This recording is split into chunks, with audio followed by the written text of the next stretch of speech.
started. If we can have everyone's attention, we are so excited to be doing Ignite Talks this year. And Ignite Talks are going to be 6-minute presentations from 5 people. And when we say Ignite, it's sort of like a shortened TED Talk. And so we're going to have some slides along with these presentations. And we have 5 fabulous people who are going to be sharing their wisdom with us today. Next, we're going to have Nubia Pena, who's going to talk to us about discipline too young and too often, the school-to-prison pipeline epidemic. And my apologies because I feel like I'm not doing this fast enough, so. All right. Is that right? Hold on. You can't see it because I keep thinking you can see this. Oh, there it is. Okay, thank you so much. Thank you. Okay, let me just get adjusted here for just a minute, guys, but I have to tell you I am tremendously grateful that I have the opportunity to present on this critical topic. Many of you may be familiar with what the school-to-prison pipeline is because it's a conversation that is happening across the nation, but I'm hoping that today I'll be able to show the intersections between the work that we do and why it's so absolutely necessary that you get involved in dismantling the pipeline within your own communities.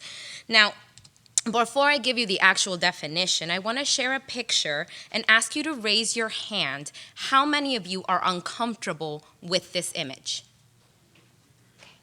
Okay. Thank you so much. The reason why I start off the conversation with this picture is because I feel like it effectively depicts the STPP in our nation. Okay, that's the school-to-prison pipeline. I'll refer to it that way during the presentation. And more importantly, what I want you to do is I want you to hold that discomfort and this image in your mind because we'll come back to it during our roundtable.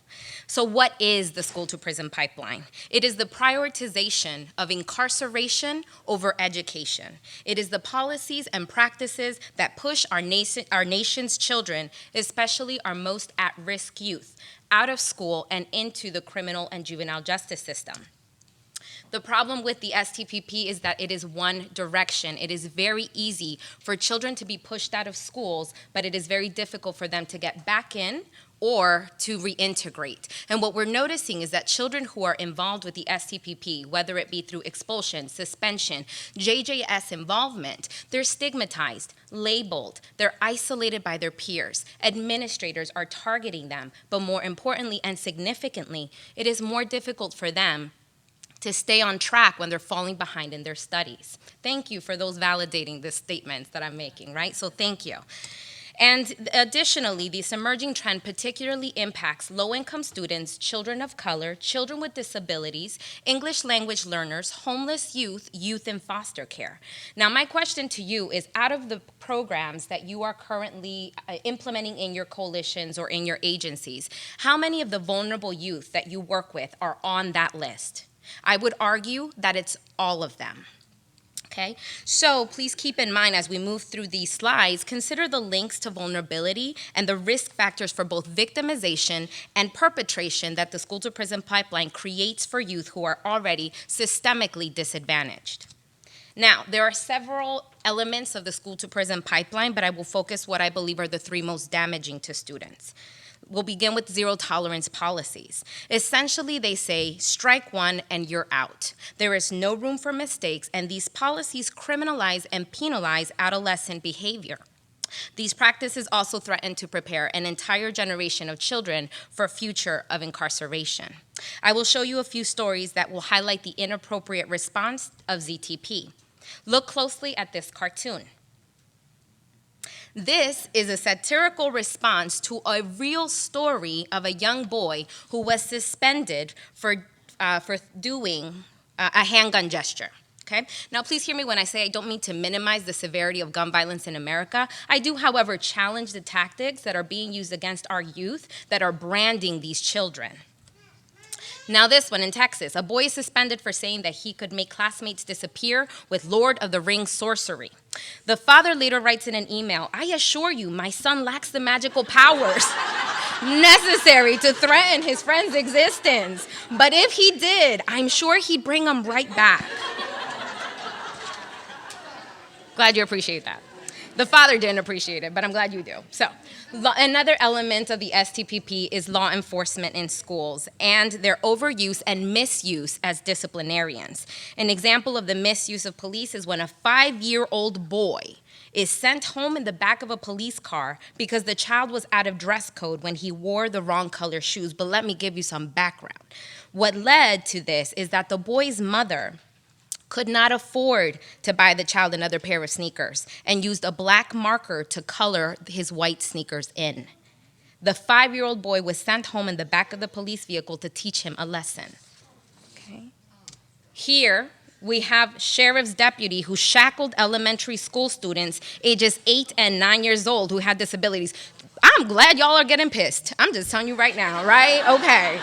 I'm trying to keep it real professional up here, but I'm saying, okay. So, the last element that I will touch on is what I believe to be the most indicative of oppression, the racial and ethnic disparities that are found in the school-to-prison pipeline. Studies show that students of color are more likely than their white peers to be suspended, expelled, and or arrested for the same, hear me when I say that, for the same kind of conduct at school as their white peers. This really dispels the notion that students of color are bad students or more delinquent. It's that they're being disciplined more often and more harshly. Okay? During the roundtable, we'll give you some information as to what we found in Utah and how you would be able to do this information for yourselves in your own community. Now, there are several consequences to the school-to-prison pipeline, but the one that I feel is most alarming and is linked to poverty, substance abuse, vulnerability, increased likelihood of being exploited and abused, and has a high probability of predicting criminal behavior and incarceration as an adult is dropping out of high school. Studies show that people who are suspended just once before the 9th grade are at a higher risk of dropping out of school than their peers. In addition, those who drop out of school are also more than 8 times more likely to go to prison than students who graduate. And this is further proved by the fact that 70% of inmates in U.S. prisons are high school dropouts. Okay. So why is this a topic that rape prevention educators should be addressing? Well, it's because we have the opportunity to partner, just like we do with coalitions that are preventing substance abuse and suicide. We can do this with the school-to-prison pipeline. Children who are introduced to the STPP are now more likely to be exposed to risk factors as well as have their protective factors decreased and or eliminated. Think of the gender norms and socializing that occurs in custody for these young children and the messaging that young men and women receive about violence and sexuality. In addition, by addressing the policies and advocating for institutional change that will positively impact the behavior of the individual youth, we are affecting change from a top-down, bottom-up approach. And when we're really thinking about preventing sexual violence, then we could prevent a large number of assaults by advocating for practices that do not place youth in adult facilities where they are at greater risk of sexual victimization and face higher incidence of suicide. On any given night in America, 10,000 children are held in adult jails and prisons. Although juveniles were only 1% of the population in the adult prisons, they accounted for 16% of the sexual assaults that were reported. Now, something that we need to also consider is that the research on the STPP has only recently started to acknowledge the unique implications of experiencing gender violence, adverse childhood trauma, and existing in a system that fails to ask the right questions for our young women, especially for those that are trapped in this process. This has been incredibly damaging and isolating for our young girls and women, particularly young women of color. So we must consider how being exposed to the STPP increases their vulnerability to sexual exploitation, abuse, trafficking, substance abuse, and economic injustice. So if I haven't convinced you now, within these 5 minutes, that there are some intersections of STPP and rape prevention education, our work, what we do on a day-to-day basis, then I urge you to do your own research and read these 3 reports. Black Girls Matter, Pushed Out, Over-Policed, and Underprotected. The Sexual Abuse to Prison Pipeline, The Girl Story, and From Finger Paint to Fingerprints, the School to Prison Pipeline in Utah.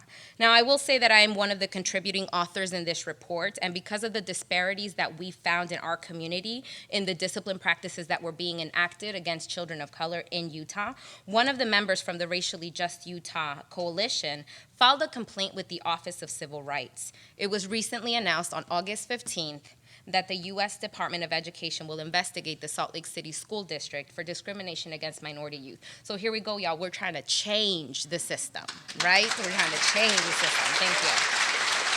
Thank you.